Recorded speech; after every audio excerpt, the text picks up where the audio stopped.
Welcome to Real Life Beyond Faith, where a formerly Christian, currently atheist couple takes a deep dive into the experience of life after deconversion.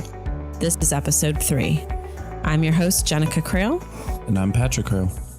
So today we're going to talk about my story, that being Jenica. Last episode, we talked about Patrick's story in some depth and kind of dug into his background and such. And today we're going to do that with me. First, I'd like to thank our patrons. These are our very first patrons, the first ones to sign up even before we published anything. We've got Jeff Prebeg, Justin Krebs, Chris Watson, Nathan Dickey, Thomas Asunto, Rich Kemp, and Mark Ramsey. Thank you guys. You are definitely amazing and you're making this happen. Even before we have any content out. Yeah, seriously, that means so much, guys. So without further ado, we'll go ahead and get into it. So today I'm going to tell you a little bit more about my story. Now, I've shared my story on a few different podcast interviews. I've blogged about it. Some of you may still not be super familiar with my story, so it may be new to you, but many of you have already heard it. Especially all you first timers out there. Right. So for those of you who have already heard my story and you might want to just like tune out, we're going to be taking a little bit of a deeper dive into it. So there will probably be stuff that you haven't heard before. It'll be worth listening to. Yeah. And plus, like having Patrick kind of chiming in and giving his perspective on some of the things that I experienced might be intriguing. So keep listening. All right. So where does this journey start for you? What are your first memories of being a Christian, growing up in a Christian household? Well, all of my first memories involve Christianity. From the time I was 5, 6, 7 years old, I can remember praying and taking things pretty seriously. I'm not sure when I first said the salvation prayer, like if it was with my mom or my dad, like at 5 or 6 years old. I don't remember. What I do remember is being about, I think, 7 years old and laying in bed one night and thinking to myself, I want to make absolutely certain that I have prayed the sinner's prayer and that I will go to heaven if I die tomorrow. I had probably gone to church that day and was like thinking things through. And so I laid there by myself in the dark and I prayed for Jesus to come into my heart. And I think that's the earliest time I can remember doing that. And then, of course, throughout my childhood and my teenage years and stuff, I rededicated my life to God a couple of times. Like when I thought that I had slipped away or whatever. Yeah. Now, last episode, I talked about when I said the prayer and how old I was or how young I was and how it didn't feel much different for me, right afterwards and even the weeks following. What about you? Did you feel anything different or did that change anything for you? Not that I can remember. The memory that I do have is so vague. It's hard to remember. I'm a very emotional person too, so I probably read into it more than what it actually was, knowing how I was then and now. But yeah, from such a very young age, I took it upon myself to make sure that my relationship with God was top notch and that I was, following his word and studying the Bible and praying. And I made sure that it was, kind of took it pretty seriously. Yeah. Even as a child, I didn't want to just follow what my parents are doing. I took it upon myself to do those things and to make sure that I was, right with God spiritually and stuff. So, going into my preteen years, I started going to youth group as soon as I possibly could. And to back up a little bit, I was homeschooled too. which I think we might actually do an episode about homeschooling. Oh, yeah. And like invite on some of my friends that have been homeschooled in Christian homeschools. So I won't go into too much detail about that, but just to kind of cover it a little bit, I was taught, young earth creationism. I was taught, a Christian version of everything, pretty much. That evolution was a lie, that you can't really trust the world and scientists because they're worldly and they don't, follow God's word. So I grew up with kind of this understanding that I have to trust the Bible and I have to trust the leaders in the church above scientists and above like professionals in fields like that, like anything that goes against the word of God is probably just a scheme of the devil. Yeah. It's an untrustworthy source. Right. And because it contradicts the Bible. Yeah. And I was homeschooled until 9th grade. I finally went to public school in 9th grade. Was that your decision or your parents'? It was a little bit of both, mostly my decision.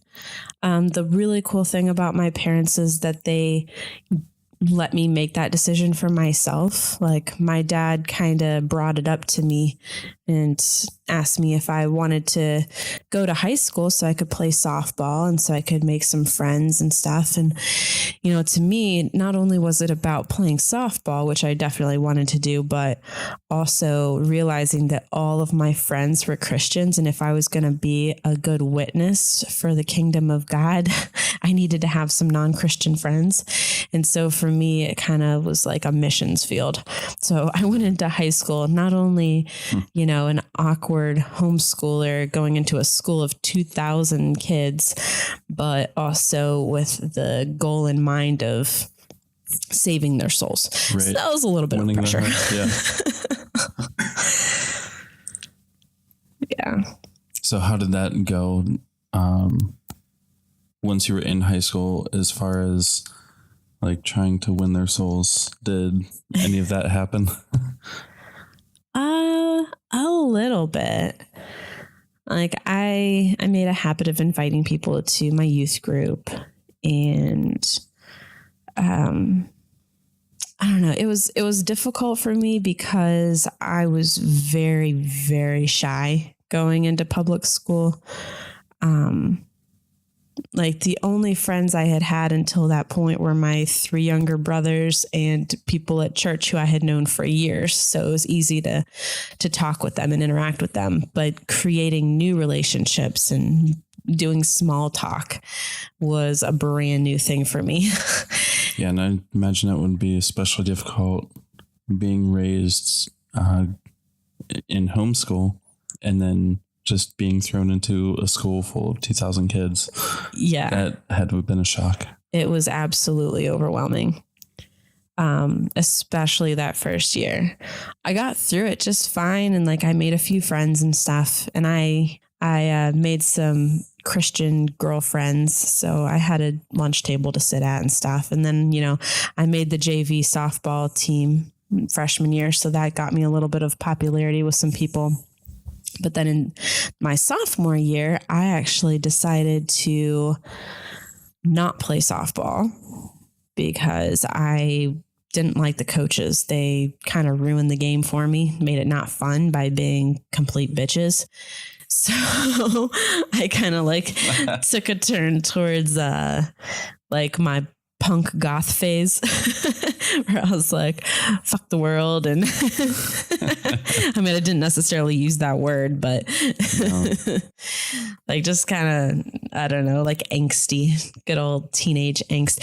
But I was starting to become more comfortable in my skin, and I started like dressing a little bit more provocative, not like necessarily immodest. Like I was still very modest because I was a good Christian girl still, but I was like wearing knee-high socks and black boots and plaid skirts. And like I had like a tie that I would wear from time to time, even without like a collared shirt. Like I would just throw it on just because I'm like, whatever.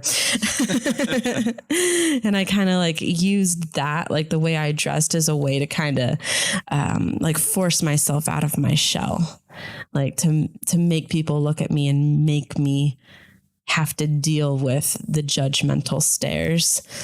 It actually worked. It's an interesting way of going about it. Like normally you might think that, you know, someone not growing up in that situation where you're surrounded by that many people, that when you get thrown into it, you would want to blend in.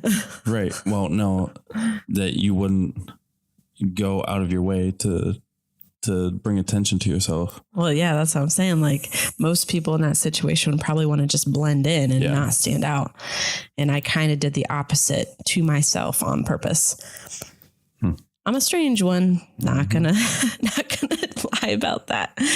But it actually worked though, because, you know, going into my junior year, I had a lot more confidence. I was sure of who I was and didn't care what other people thought of me, which actually helped me in my evangelism, because I was trying to not care what people would think of me when I was talking about Jesus and how I'm a Jesus freak and all that good stuff.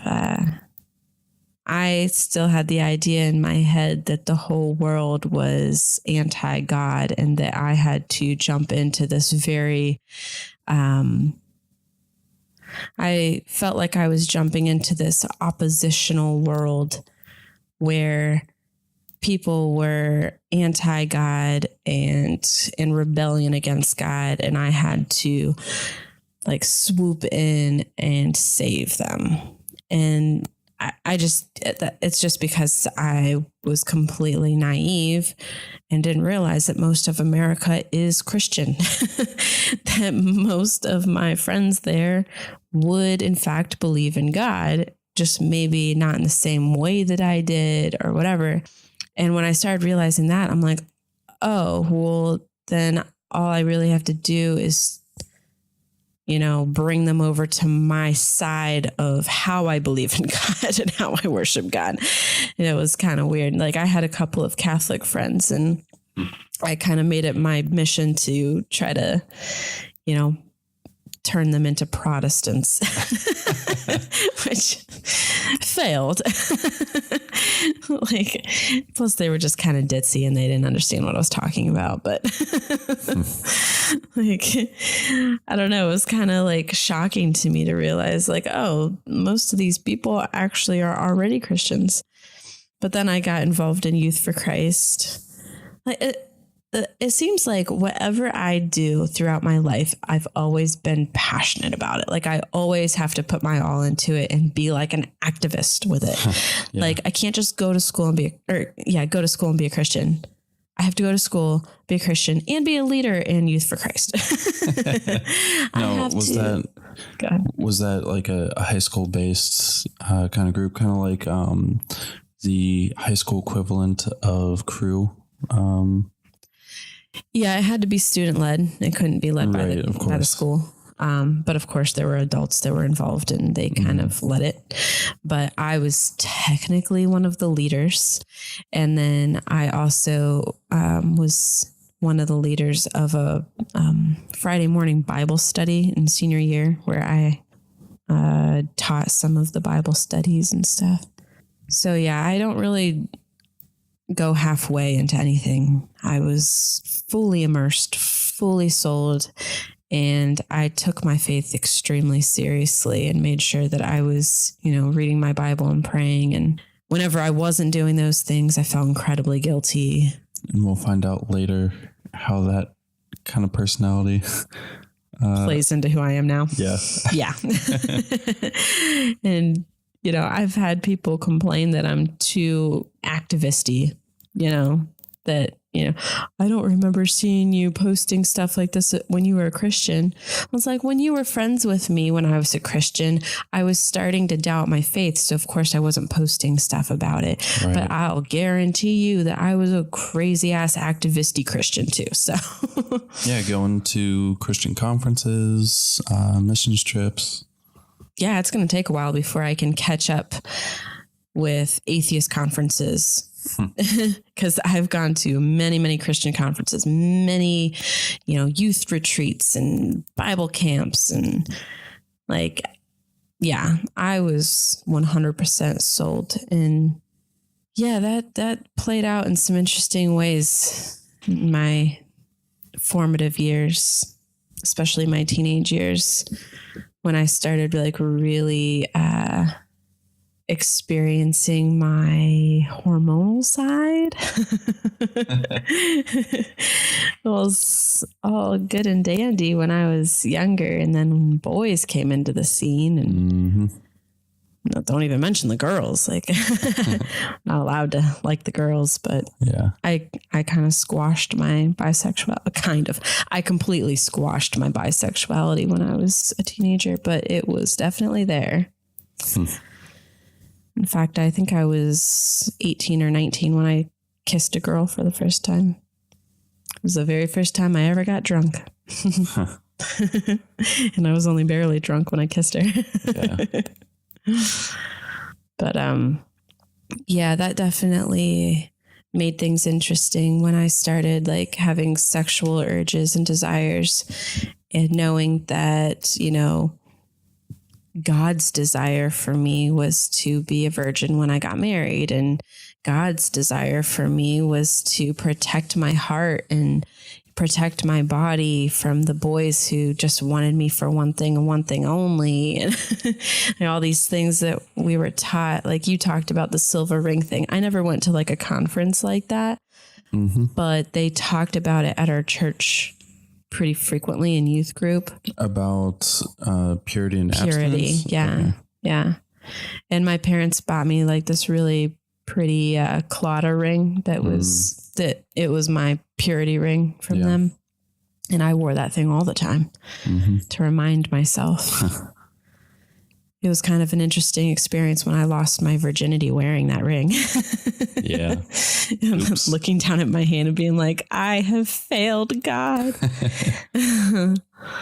Which was actually pretty traumatizing for me.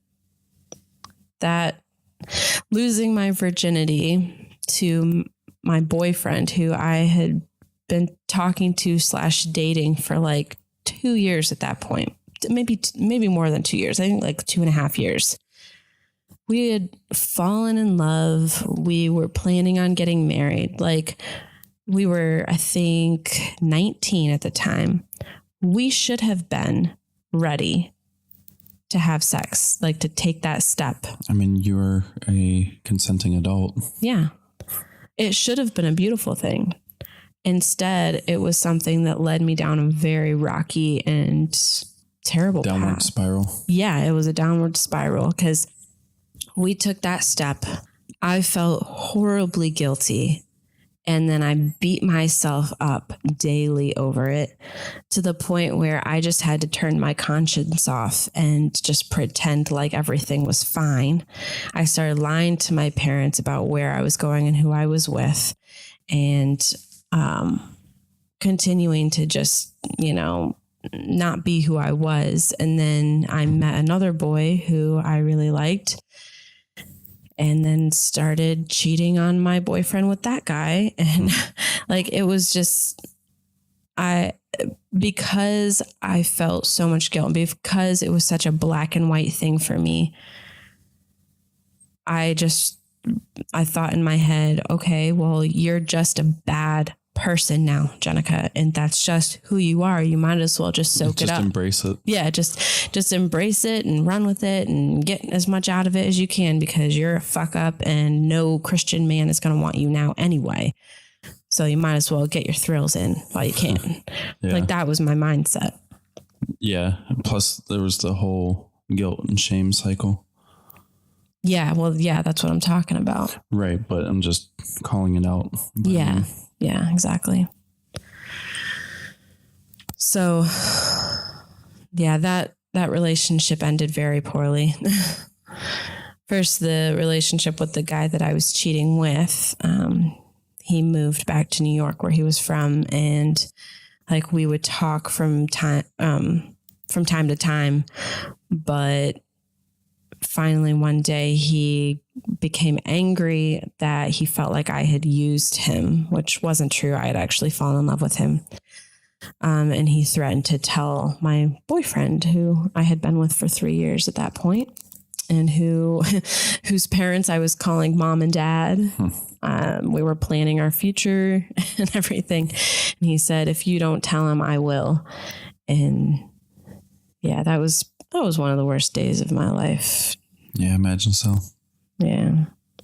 So I told him myself, and he told me that he had bought me an engagement ring. And yeah, it was pretty horrible. That was the day that I was the closest ever to actually killing myself.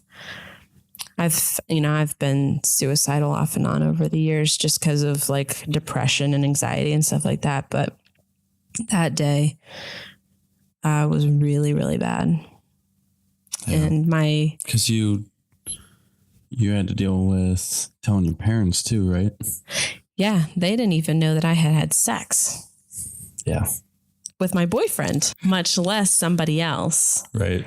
So I had to tell them that, and then had to break the news that not only had I lost my virginity and ruined my soul, but to someone else too. Yeah. I was also just a horrible human being in general.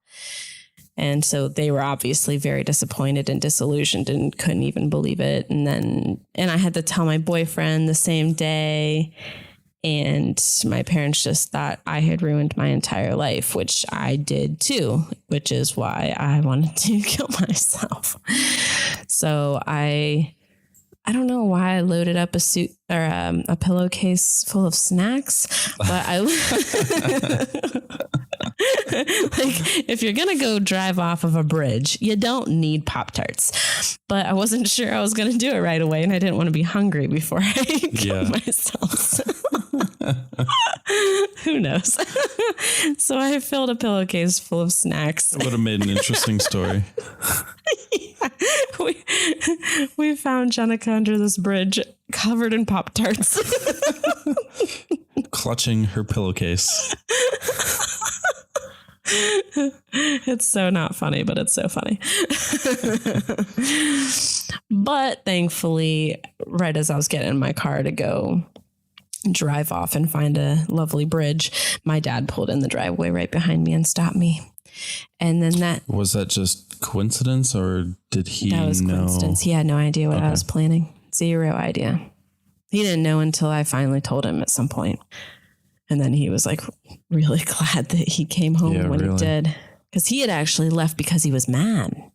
Right. Like he was upset with me and he left. And then he came back at just the right moment.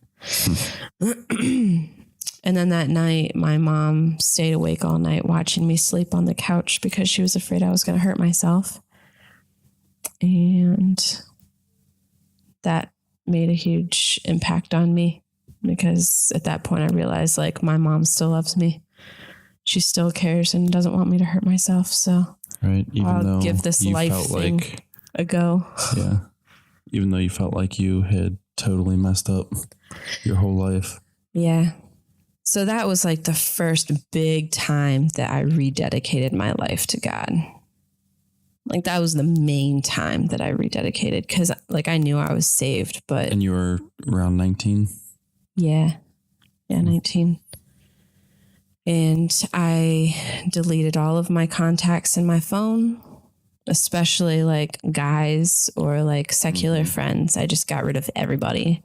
Give yourself a fresh start. I closed my Facebook account. And I just pretty much cut out everyone in my entire life. Like some of my friends were pretty upset because I just like totally cut everybody out. But I was like, well, I was going to kill myself anyway. So if I just like kind of socially kill myself and then rebuild myself through God with his help, then I'll be good to go. Those are some of the most painfully lonely, depressing days of my entire life. I started going to a Christian counselor, but she can only do so much. She can't be my friend. And I was just painfully lonely. So I journaled and I read my Bible and I went to my college classes and I cried.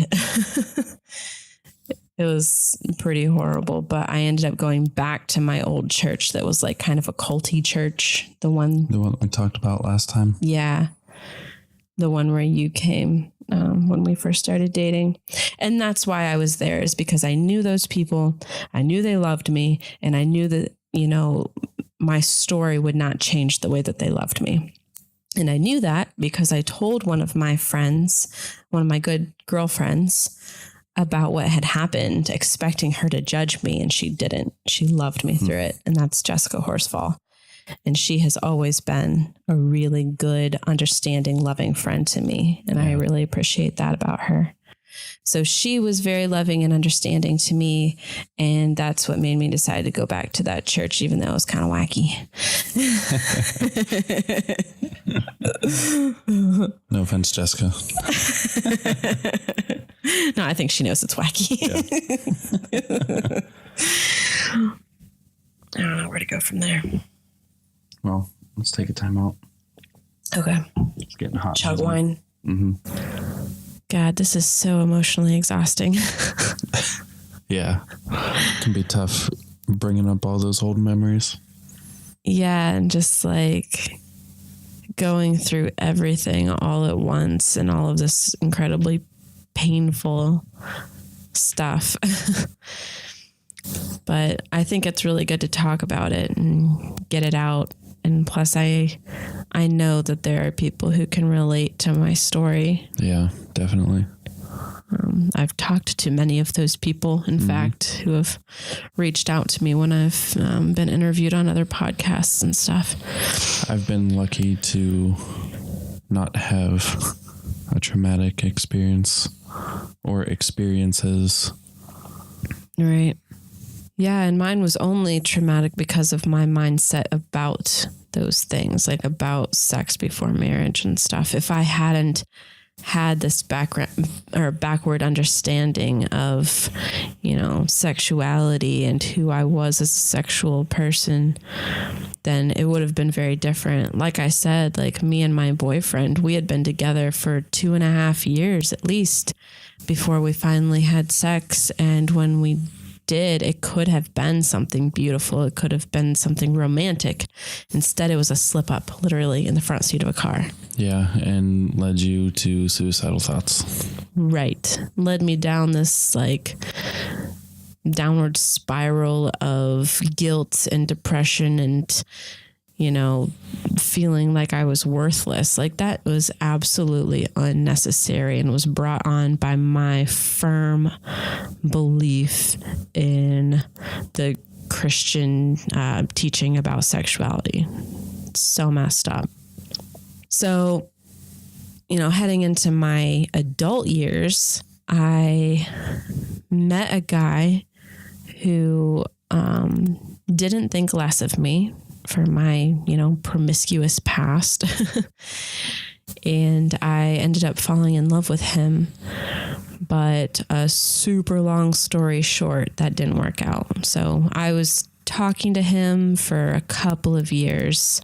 We never actually dated because he didn't, you know, get a sign in the sky from God saying that I was the one he was supposed to marry. So that never happened. Oops. Which, looking back, I'm really glad he did not get that sign in the sky. But very, very soon after, like things were completely called off with him and he said, yeah, it's never going to happen, was when I met you. That's me. So I think it was not our listeners. summer Yeah, you, Patrick. I think it was like in the summer of 2008 when he said that God had told him that it would never be me. And then it was late July or August when I like started talking to you. Yeah. I think, let's see. It was like June when it was June when he told me that. And then late July when I started talking to you. So I was still like pretty wrecked. Pretty fresh. I was pretty wrecked and I was heartbroken and still in love with this guy. So that was an interesting transition. Am I jumping ahead, or do you want to talk a little bit about that first time that I came over to your parents' house and you were telling me about this other guy? Yeah, we can talk about that. Or do you think that's a story for a different time? No, I think that fits into this. Okay. So, I was still in love with that guy, and Patrick, we had started like dating, and he was coming to church with me, and like in the back of my mind, I knew, I was still in love with this other person, and I wasn't really sure like how to handle these feelings. And, I had feelings for Patrick, and I was starting to fall in love with him, but here I was still completely heartbroken. And I had told Patrick I wasn't ready to date because, I was still messed up over that past thing. But we started dating anyway because we were falling for each other. Well, I didn't want to hide from him what I was experiencing, and I didn't think it was fair to him to keep dating me and falling for me if I wasn't willing to give my heart over to him completely. So I sat him down on the front porch one day after church, and at your parents' house? At my parents' house. I mean, that part doesn't really even matter, but. Well, wasn't this the first time I was meeting your family? Was it? It was either the first time or one of the first times. Okay. Yeah, I don't remember it being the first time.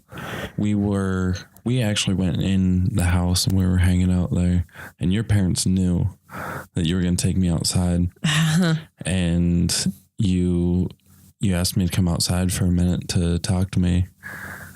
And like your parents were, just freaking out, waiting for me to, like just bolt. Leave. Yeah. Oh yeah. Oh, I remember now. Yeah.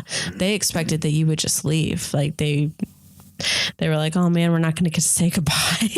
Because he's just going to get the fuck out of here.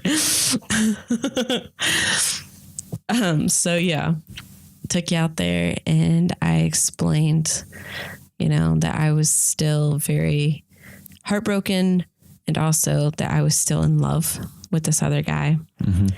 And I was like, I completely understand if, you don't want to be with me right now, and I wouldn't hold it against you, but I just cannot offer my full self to you right now. And I don't think that's fair. And I don't want to do that to you. And I don't want to lead you on while here I am still like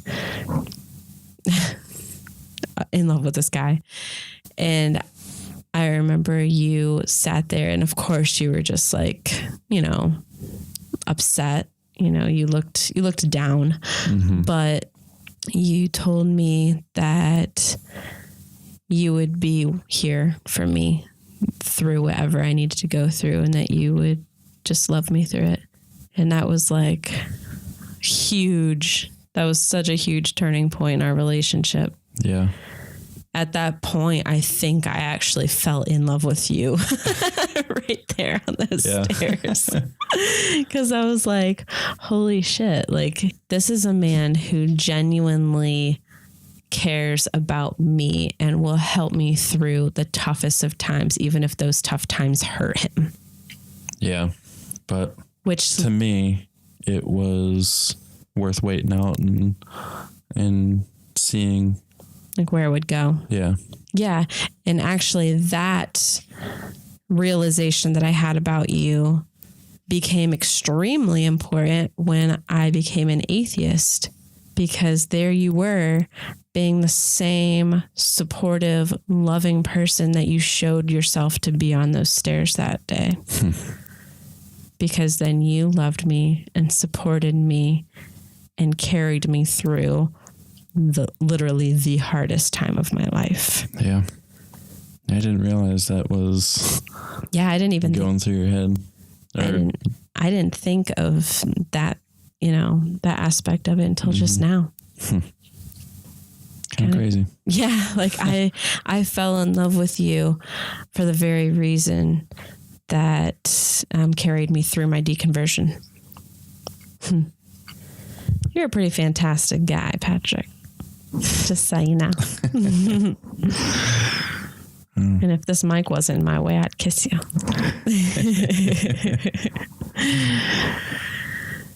So we're going to be having an episode about supporting a loved one through deconversion. And I can tell you right now that you'll want to listen to that one to hear about Patrick and his support of me while I experienced that.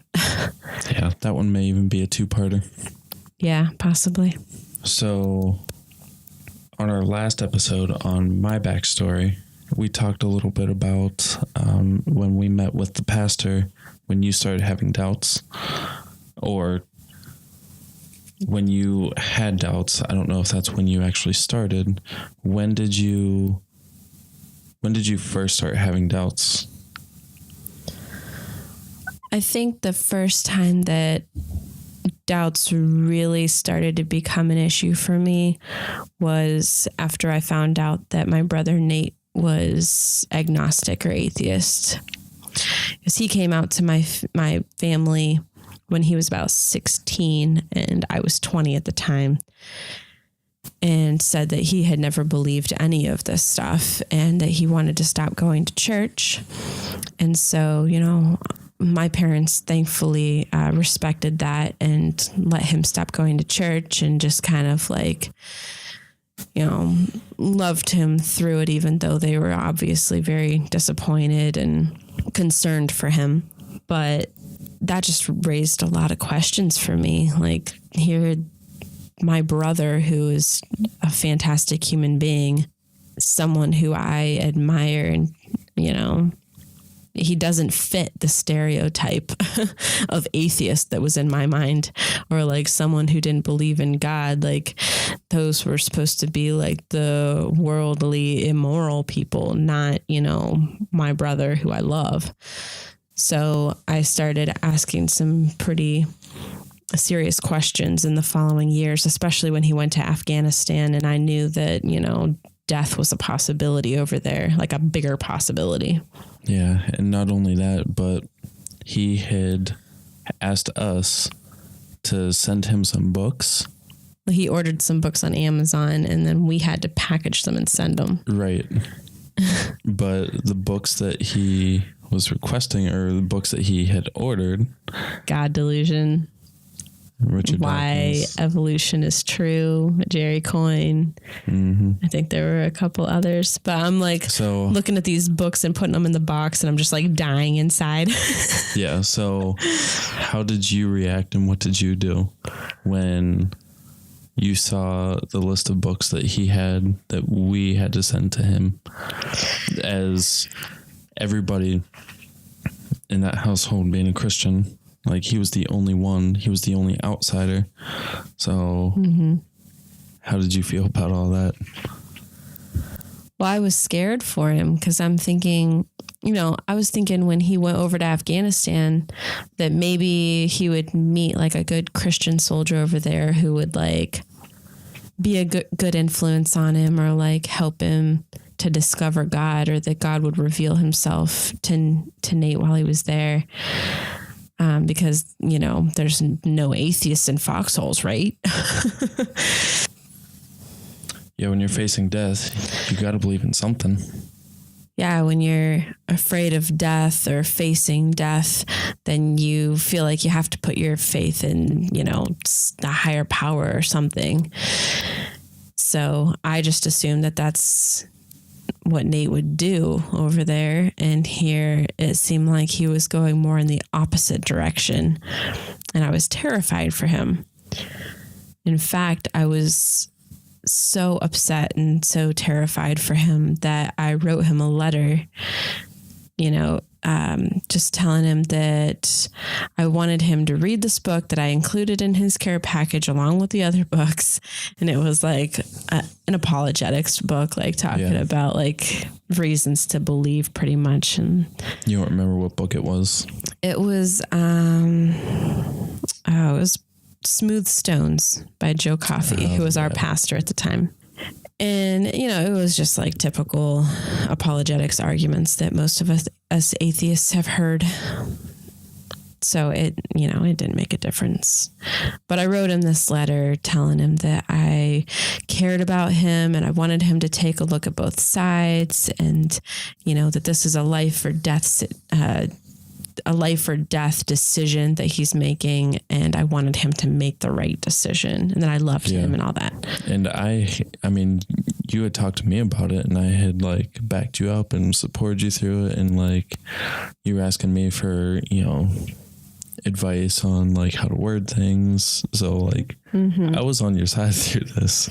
Yeah, I was even going to include a Bible in the care package, but turns out you're not allowed to send Bibles to Afghanistan. So yeah.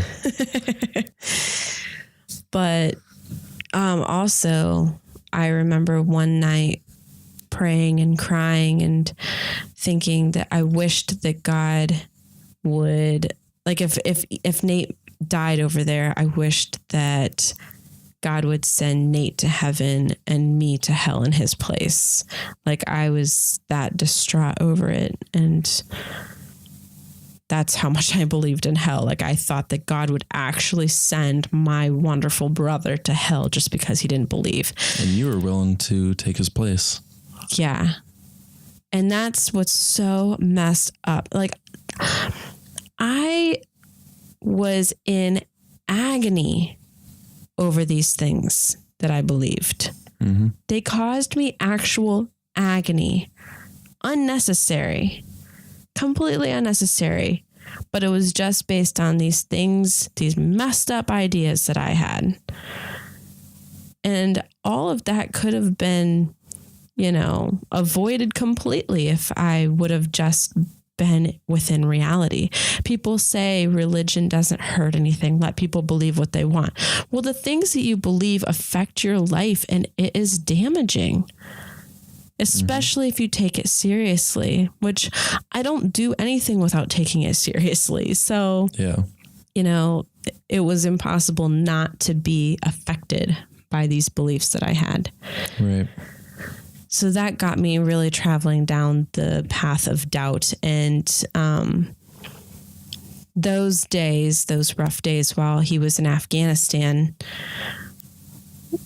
were kind of the catalyst to me becoming angry at God for some of the doctrine and some of the things that I believed about hell. And I'm one of those people who it's all or nothing. I shouldn't say I'm one of those people. Like, if you don't believe part of the Bible, you can't believe any of it, because it's either the word of God or it's not. If it's not the word of God, I have no reason to believe any of it or to live my life based on it. If it is the word of God, it's all the word of God, and I have to believe all of it and take all of it into consideration. I mean, that's the way that it really should be looked at least in my opinion. Like, I don't see any other way to look at it.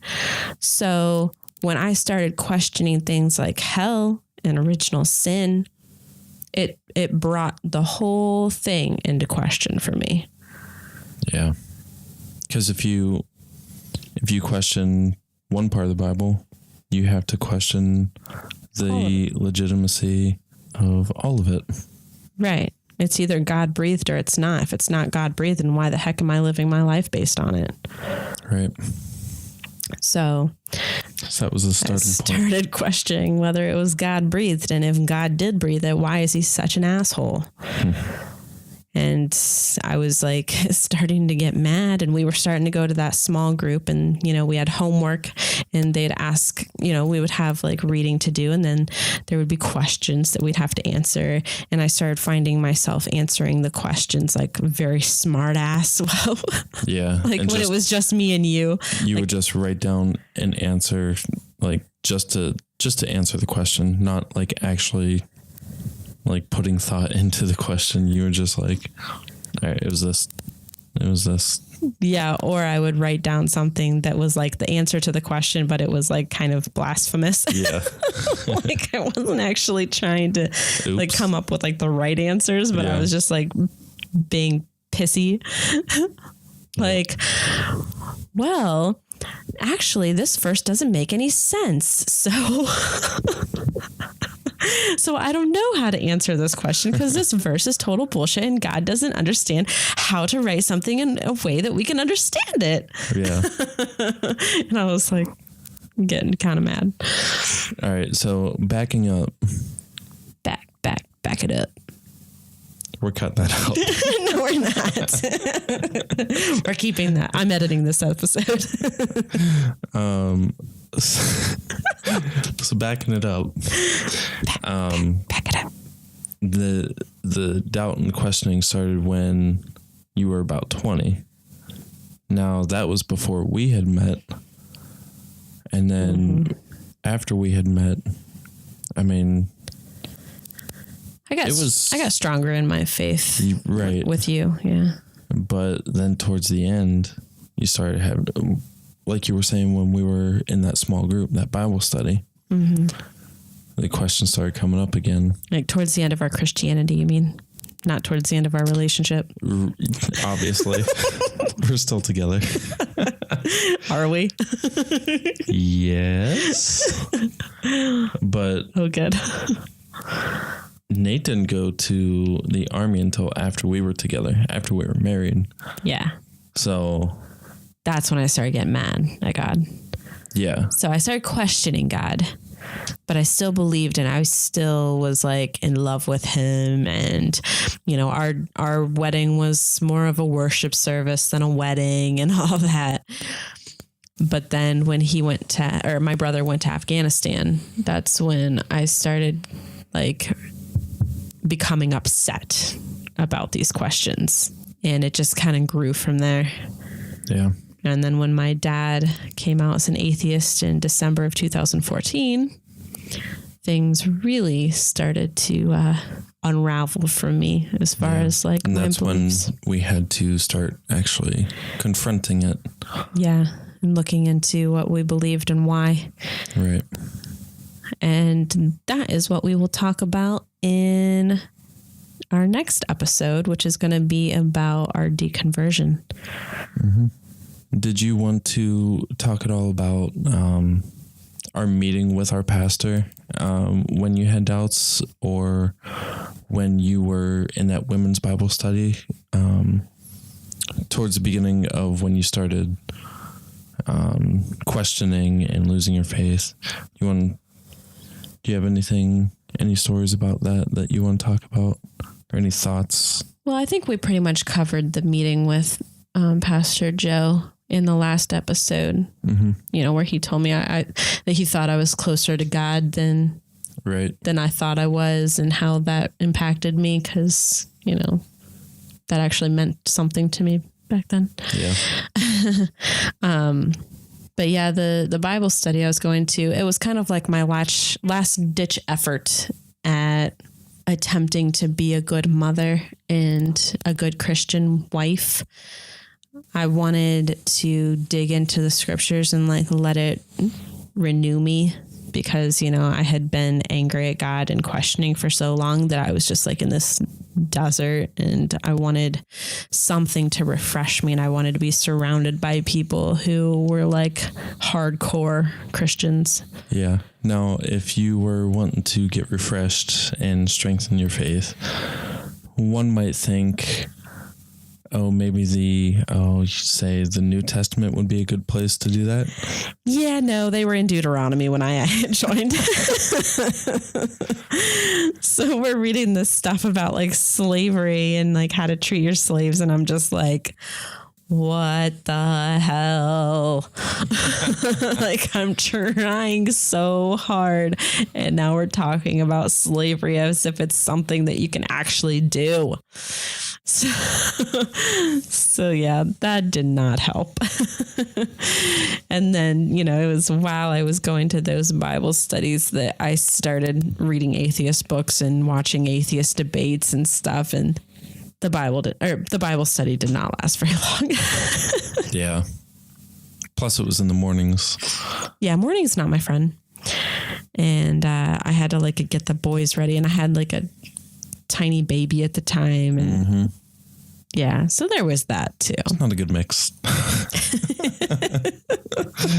It was a good effort though.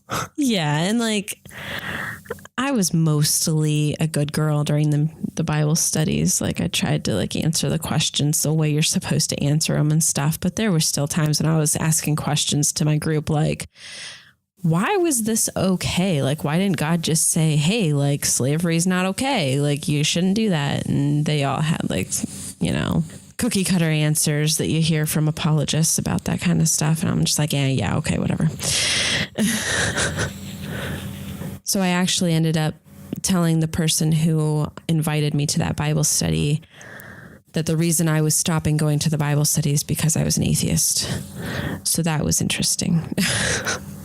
But if I remember correctly, that wasn't the first time that you actually told somebody that you were an atheist, right? No, it wasn't. The very first person was a random Jehovah's Witness who came to our door. And I had just been listening to one of my books. I think it was Christopher Hitchens. I was listening to audiobooks just like completely nonstop, and podcasts while I was doing like housework and taking care of the kids because I was staying at home at the time. Or no, I was working at Bar 145. But either way, you were still home most of the day. I was at home a lot. But anyway, she comes to the door, and, I knew immediately she was a Jehovah's Witness because she was like giving me like the little pamphlet that they give out. And I was like, actually, I'm an atheist. I don't believe in God. And that was the very first time it ever came out of my mouth. Like, I hadn't even said it to you. Right. A little bit. Like, after I was done talking to her, which we did like talk a little bit, and she was telling me, that I have to believe in God because of the trees and the birds. And I closed the door and I was like, holy shit, I just said that I'm an atheist. Like, did I mean it? Yeah, I think I actually did. And that was kind of like freeing and exhilarating. Like, oh my gosh, like, yeah, I am an atheist now. And you know what? I'm okay with it. And I don't feel bad. And this was even before like the main part of our journey began, wasn't it? Because we were still living at your parents' house at that point. No, that was at our new house. Was it? Mm-hmm. Yeah, it was at the house in Akron. So never mind. Yep. No, that was like the 2 months later after my dad came out, and I was finally getting to the point where I was realizing, nope, I can't believe this stuff anymore. I don't believe it. Can't believe it. Yeah, because your dad came out the same month that we moved into that house. And that was kind of the beginning of everything. Like that time. Mm-hmm. There's a lot going on. Yeah, really, like when I think about that house, we were only in that house for 2 months. 2 months. And when I think of that house, all I think of is my journey into atheism. Yeah. Because that's basically what I did there. I transitioned from a Christian to an atheist in that house. Yeah. And I'll never forget, like, clutching my stomach, bent over the counter, listening to Bart Ehrman talk about the New Testament and how, many of the books in the New Testament are forgeries and that we don't even know who wrote the Gospels. And I had never heard any of this. I had no idea. And I was just like bent over clutching my stomach because I felt like I was going to throw up. And that was in that house. So, yep. Yeah, kind of crazy. But we'll go into more detail about that in the next episode, which actually brings us to a close because next episode, we're going to dive into our deconversion, the exciting journey. Where our journeys meet. Yes. And collide. Which our journeys already met as Christians, but the journey of deconversion converges. Tune in next time. We're really bad at closing these episodes, so yeah, we'll come up with something. Yeah, we're just like, and cut. We're done. Bye. No, for real. Bye. Yeah. So hang out with us next time and hear our story.